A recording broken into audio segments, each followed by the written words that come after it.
Түз эфирде Лондон BBC Кыргыз кызматы, саламатсыздарбы? Эл аралык жана спорт жаңылыктары менен тааныштырабыз. Мен Акчолпон Койчиева.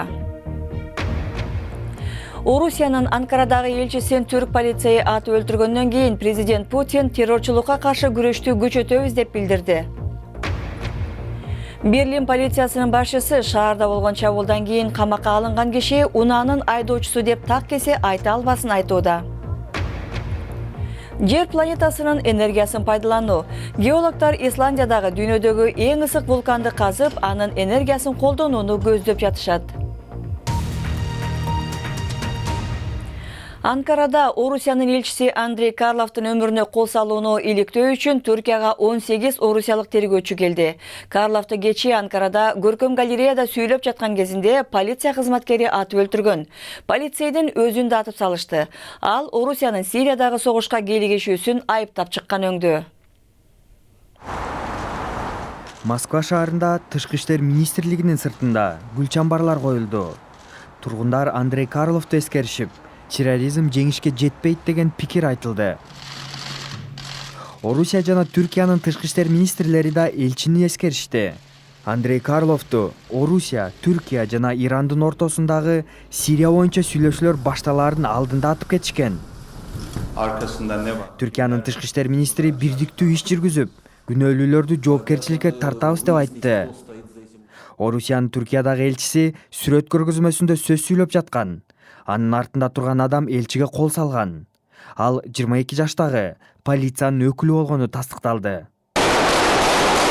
Ал ок чыгарып, Аллах акбар, Алеппону унутпа, Сирияны унутпа, алардын коопсуздугу камсыздалмайынча сен дагы коркунучтасың деп кыйкырган.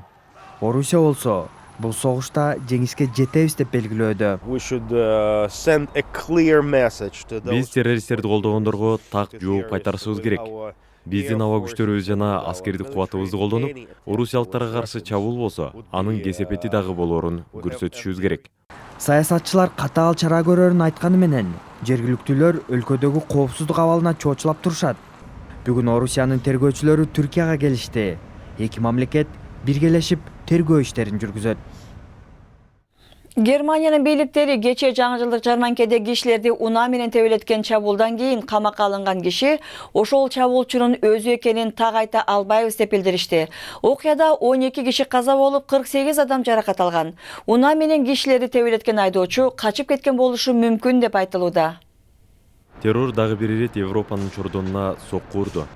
Темирге толгон бул КАМАЗ жаңы жылга даярданып жүргөн кишилерди атайы барып түзгөн.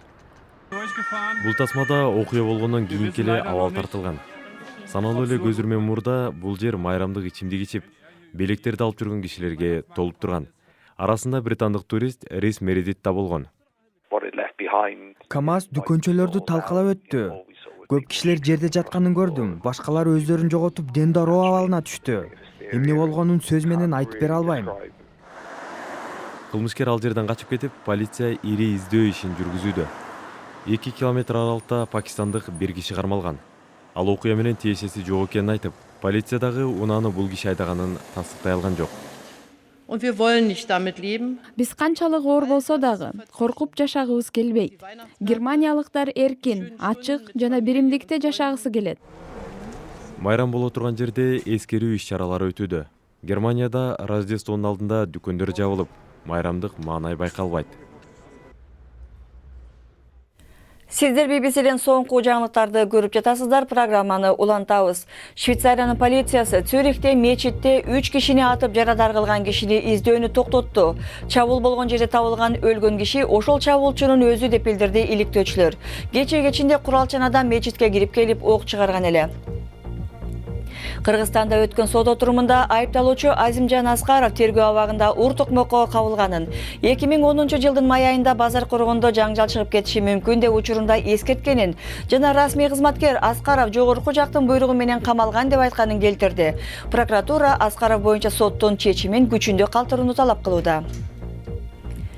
Малайзия аба жолдоруна таандык каттамдагы мындан 2 жыл мурун дайынсыз жоголгон учактын калдыктары издөө жүрүп жаткан аймакта табылбайт. Аны түндүгүрөөк тарапта караш керек деп билдирди алдыңкы эксперттер.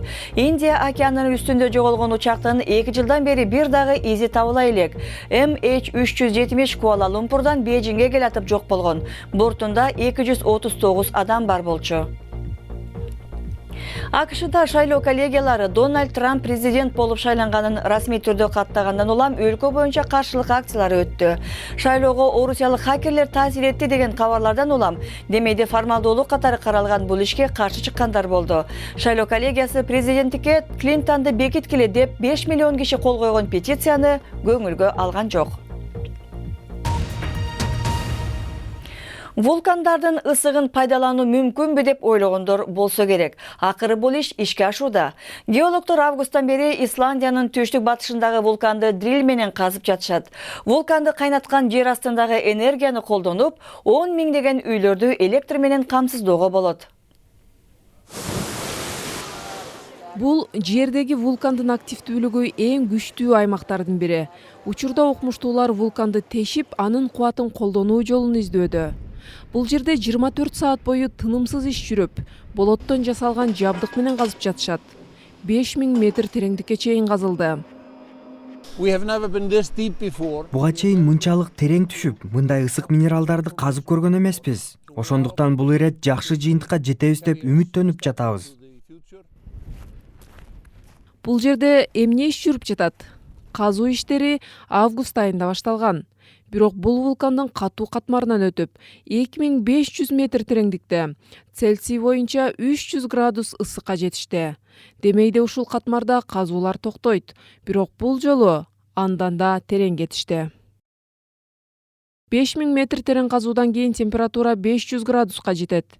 Ушул тереңдикте суу суюлган таш менен аралашып, суперкритикалык бууга айланат. Бул суперкритикалуу буунун энергетикалык кубаты өтө көп, жана аны жердин үстүнө алып чыкса болот. Окумуштуулардын оюнда бул жол менен абдан көп электр энергиясын чыгарып, энергетика тармагы түп тамыры менен өзгөрүшү мүмкүн. Бирок мындай долбоорду ишке ашыруу оңой эмес.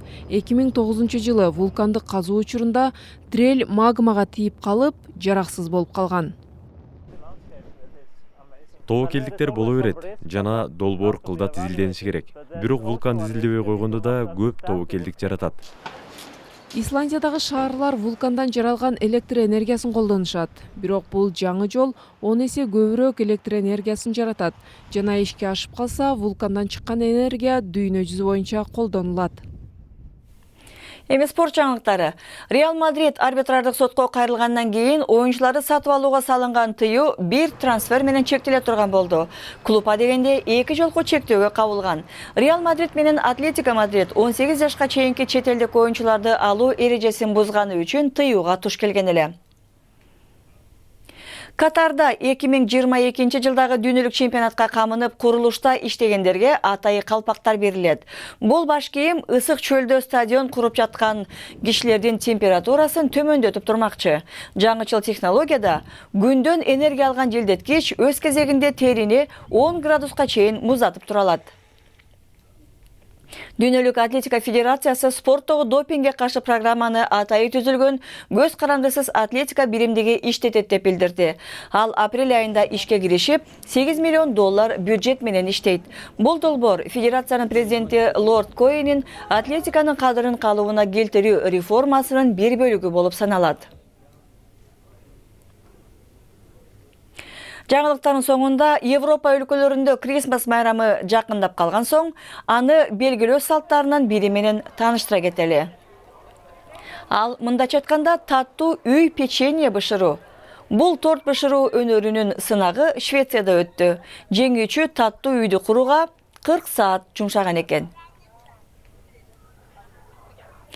Ал эми интернет барагыбызда викторинага жооп берип, алкоголь ичүү адатыңызды жана кайсы өлкө канча ичимдик ичерин билип алсаңыз болот. Биздин дарегибиз bbc-kyrgyz.com. Сайтыбыздан соңку эл аралык жаңылыктарды дагы таба аласыздар. Берүүнү жыйынтыктайбыз. Аны алып барган Акчулпан Койчиева. Саламатта болуңуздар.